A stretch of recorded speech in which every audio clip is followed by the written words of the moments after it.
Clum! Clum! Clum!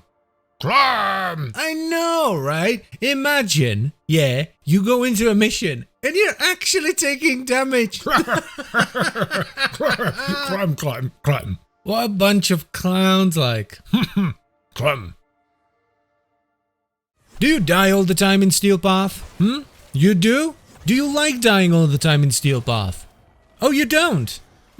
Interesting. Have you tried just not taking damage?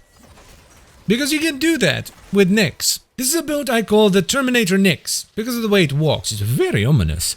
And all it's designed to do is sit and absorb forever, which makes it completely invulnerable. The downside? Well, you can't run or jump, so you're very slow, but we can play around that. Here's what the build looks like, and it's actually very straightforward. We start off with the aura, which for me is corrosive projection to strip away enemy armor, but you can run whatever you want, honestly. It doesn't really matter. For the Exiles, I'm running Vigilante Pursuit just for the set bonus. There aren't any good Exiles mods that help this build out, so you can put in whatever you want once again, or you can leave it empty and save yourself some forma. The most important thing on this build is primed continuity and narrow-minded for a ton of duration, and then Boreal's Hatred and Streamlined for a ton of efficiency. The reason this is important is because it caps the energy drain on Absorb to 1 energy per second. That's why this build can sit in Absorb forever, because you're gonna get more than enough energy orbs to sustain it for as long as you want. Next on the menu, we have another flex slot, which is Gladiator Resolve. This is here mainly for the set bonus once again, as the health doesn't matter since we're immortal. I just like the mini Blood Rush effect since I mostly run this setup with melee weapons. Then comes the big one, it's the Assimilate Augment for Absorb, which allows you to move while you're channeling Absorb, but only at 50% speed, and it also reduces the area of Absorb by 50%. This is obviously a must, as without it you can't do anything while channeling Absorb, you're just sitting there taking damage. Then we of course want to run Primed Flow so that we can stockpile a lot more energy, which with our energy drain is giving us over 10 minutes worth of Absorb.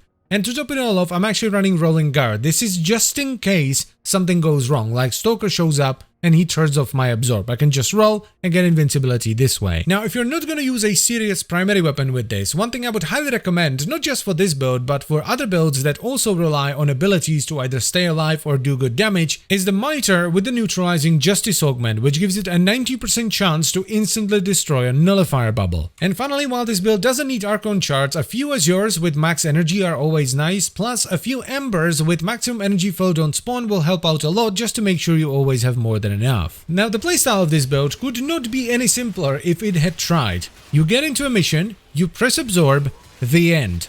That's it. You are now immortal. Enjoy. However, as I've mentioned at the beginning, you are very slow, so you need to pick the right weapon for the job. My weapon of choice for this setup is either a glyph, because, you can just throw it, or a weapon that has a ridiculous amount of mobility on at least one of its combos. Good example of that are polearms. The forward block combo on polearms will fling you all over the place, because it's not based on your speed. The speed at which you do the combo and move around during the combo is based on the animation speed of the weapon, which is multiplied by attack speed. So when you're doing a melee combo that has a dash or a leap of some sort, you will be moving at full speed. It is a little bit trickier if you want to use guns with this setup though, because you're either gonna have to use rolls to boost yourself a little bit, or you have to use your operator. You most certainly don't want to drop Absorb and just leg it, because you're gonna get one shot. This build has no defense outside of Absorb. Some people also like to run the Twin Basalt with this kind of a setup because it has an augment that will teleport you to an enemy within 20 meters when you do a heavy attack. But I think it's way more fun to run either something like a polearm or a sword and shield and fling yourself all over the place with some of their combos. Honestly, this build is pretty ridiculous. It's immune to all damage, all the time, with its only weakness being ability nullification. So, Fear of the Acolyte, Stalker, and nullifiers, of course. The slow nature of this build is honestly not an issue. You will just get used to it and you will very quickly figure out ways to move yourself around just as fast as you normally would. It's obviously not great for things like capture and exterminate, duh. It's more geared towards endless stuff like survivals, disruption, that kind of thing, but at the end of the day, every build has its strengths and weaknesses. And as always guys, I thank you very much for watching, I hope you've enjoyed the video, and I'll see you next time. Bye bye.